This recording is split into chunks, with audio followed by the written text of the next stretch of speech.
திருப்பூர் மாநகராட்சி 2வது வார்டில் சாக்கடை வடிகாலின்றி சுகாதார சீர்கேடு. கண்டுகொள்ளாத கவுன்சிலர், பொதுமக்கள் கண்டனம். திருப்பூர் மாநகராட்சி 2வது வார்டு டீச்சர்ஸ் காலனியில் கழிவுநீர் கால்வாய் இல்லாததால், முறையான திட்டமிடல் இல்லாததால் கழிவுநீர் மற்றும் மழைநீர் வெளியே செல்ல முடியாமல் தெருக்களில் குளம் போல் தேங்கி நிற்கும் அவல நிலை ஏற்பட்டுள்ளது. குழி தோண்டி சில இடங்களில் தண்ணீரை இறக்கி விடுவதால் நிலத்தடி நீரும் மாசடைகிறது. தேங்கிய கழிவிய நீரால் கொசுக்கள் உற்பத்தியாகி நோய் பரவும் அபாயம் உள்ளது. தேங்கி நிற்கும் கழிவு நீரால் துர்நாற்றம் வீசுவது மட்டுமில்லாமல் கொசுக்கள் உற்பத்தியாகி சிறு குழந்தைகள் முதல் வயதான பெரியவர் வரை அனைத்து தரப்பினருக்கும் மர்ம காய்ச்சல் பரவி வருவதாக அப்பகுதி மக்கள் குற்றம் சாட்டியுள்ளனர். எனவே அப்பகுதி பொதுமக்களின் நலன் கருதி மாநகராட்சி நிர்வாகம் உடனடியாக நடவடிக்கை எடுத்து அப்பகுதியில் கால்வாய் அமைத்து கொடுத்து அப்பகுதிகளில் சாக்கடை நீர் மற்றும் மழைநீர் தேங்காமல் பாதுகாக்க வேண்டும் என அப்பகுதி மக்கள் கோரிக்கை வைத்துள்ளனர். செத்து போட்டோமா அப்படின்னு கேட்டது அது உங்க பிரியம் அப்படின்னாரு. அதோட கோபம் வந்து நம்ம பாட்டுக்கு போய் அவங்க எங்களுக்கு ஒரு வழி பண்ணி கொடுத்தாங்கன்னா பரவாயில்லன்னு நினைக்கிறோம். நாங்க இது ஸ்மெல்லு தாங்க முடியலங்கனால இங்க குடி.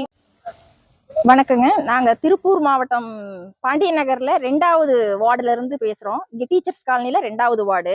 இப்போ இங்க பாத்தீங்கன்னா இங்க வந்து டிச்சு தண்ணி, இந்த ஏரியா ஃபுல்லா இருக்கிற டிச்சு தண்ணி எல்லாமே வந்து எங்க வீட்டுக்கிட்ட தான் இங்க சரௌண்டிங் பாத்தீங்கன்னா ஒரு 30 குடும்ப பக்கமா இருக்கிறோம். இந்த ஏரியாவில் பாத்தீங்கன்னா இங்க ஃபர்ஸ்ட் வந்து என்ன பண்ணாங்கன்னா இந்த சுகாதார மையம் கட்டுனாங்க. அதுக்கு முன்னால இடம் வந்து காலியா தான் இருக்கு. அப்ப இங்க வந்து டிச்சு தண்ணி இங்க வரணும் அப்படிங்கறக்காக ஒரு 1.5 லாரி தண்ணி பிடிக்கிற மாதிரி ஒரு குழி தோண்டுனாங்க. எப்பன்னா போன வருஷம் தீபாவளிக்கு முன்னால அந்த குழியை தோண்டுனாங்க. தோண்டிட்டு என்ன சொன்னாங்க எங்களுக்கு, அப்ப நாங்க வேணான்னு சொல்லும் போது அவங்க என்ன சொன்னாங்கன்னா, ஒண்ணு இல்லைங்க, அதை வந்து நாங்க லாரி மூலமா அந்த தண்ணியை நாங்க எடுத்துக்கிறோம்னு சொன்னாங்க. சரி என்ன பண்றது, நாங்களும் விட்டோம். ஒரு 4 தடவை அந்த லாரி வந்துச்சு. லாரி வந்து தண்ணியை அப்புறப்படுத்தி எடுத்துட்டு போயிட்டு இருந்தாங்க. ஆனா அதுக்கப்புறம் பாத்தீங்கன்னா அந்த லாரியும் வரல, தண்ணியும் எடுக்கல. இப்போ ஒரு வருஷமே ஆயிடுச்சு. தண்ணி ஃபுல்லா அந்த அதுலதான் தேங்கி நின்று அப்புறம் அது அப்படியே ஃப்ளோ ஆகி எங்க வீடுகளுக்கு மத்தியில தான் பூந்துட்டு எல்லாம் உள்ள போகுது. உள்ள போய் அந்த தண்ணி ஓட்டமும் கிடையாது. அந்த லாஸ்ட்ல பாத்தீங்கன்னா ஒரு வீட்டுக்கு முன்னால போய் குளமாட்ட தேங்கி நிற்குது. ஒரு 4-5 வீட்டுக்கு முன்னால குளமாட்ட தேங்கி நிக்குது. இப்ப என்னன்னா இந்த சைடு இருக்கிறவங்க எல்லாத்துக்குமே ரொம்ப ஸ்மெல் அடிக்குது. அதே மாதிரி கொசு நிறைய வருது. நிறைய பேருக்கு நிறைய ஃபீவர், ஏகப்பட்ட பிரச்சனைகள் இங்க நிறைய வருது. நாங்களும் எவ்வளவோ சொல்லிட்டோம், நிறைய கவுன்சிலர்கிட்டையும் பேசிட்டோம். அவங்க இப்ப செய்யறோம் அப்ப செய்யறோங்கிறாங்க. ஈவன் மழைநீர் தொட்டி சேகரிப்புங்கிறாங்க. ஒரு தொட்டாங்குச்சியில தண்ணி இருந்தா கூட செக் பண்றாங்க. ஆட்டுக்கள் வந்து செக் பண்றாங்க. ட்ரம்ல வந்து கொசு பூச்சி இருக்குதான்னு பாக்குறாங்க. இத்தனையும் வந்து செக் பண்றாங்க கவர்மெண்ட்ல. ஆனா இதை மட்டும் ஏன் எங்களை வந்து இப்படி பண்றாங்கன்னு எங்களுக்கு தெரியல.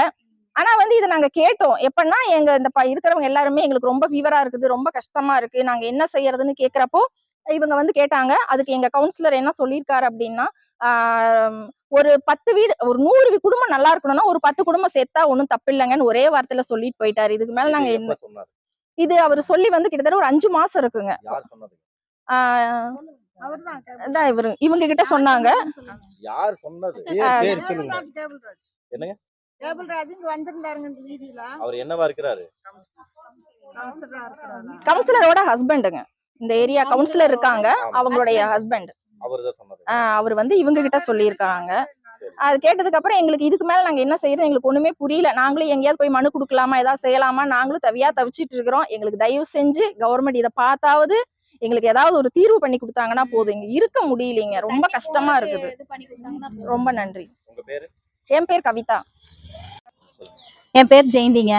இந்த மாதிரி பூரா தண்ணி இங்கேயே ஊர் தண்ணி பூரா இங்கேயே கொண்டு வந்து நிறுத்திட்டாங்க. நாங்களும் ஏதாவது வழி பண்ணுவாங்கன்னு யோசிச்சுட்டு பண்ணிட்டு இருக்கிறோம்.